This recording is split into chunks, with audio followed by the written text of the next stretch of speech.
Quant à la suite du nouveau Front populaire, eh bien, nous verrons ce qui se passe après. Mais évidemment, s'il participe à un gouvernement, je pense que oui, il y aura un problème. Et j'insiste juste sur un point, qui était une partie de la discussion aussi de tout à l'heure.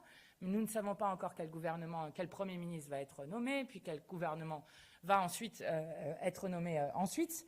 Mais je vous le dis, puisqu'il n'y aura pas de manière assez certaine de vote de confiance, la motion de censure que nous déposerons au titre de l'article 49.2 de la Constitution, la motion de censure servira justement pour savoir qui soutient ce gouvernement et qui s'oppose à ce gouvernement. Et tous ceux qui ne voteront pas la motion de censure seront de fait des soutiens de ce gouvernement.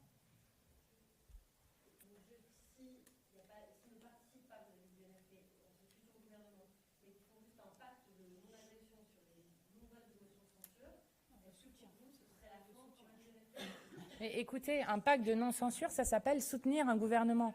C'est exactement ce qu'on a reproché à l'extrême droite qui nous a fait perdre 2 mois en refusant de voter la première motion de censure que nous avions déposée contre le gouvernement de M. Barnier. Et encore une fois, ce que nous tenons, c'est une question de principe. Nous ne sommes pas d'accord avec le fait que ceux qui ont perdu les élections 3 fois, dont le peuple français a demandé massivement à ce qu'on rejette la politique, puissent continuer de quelque manière que ce soit la politique qu'ils veulent mener. Nous ne sommes pas d'accord avec ça et nous ne serons jamais d'accord avec cela.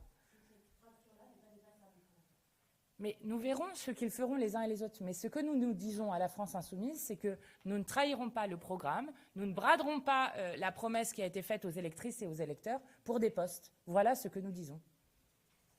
Je pense que c'est assez clair.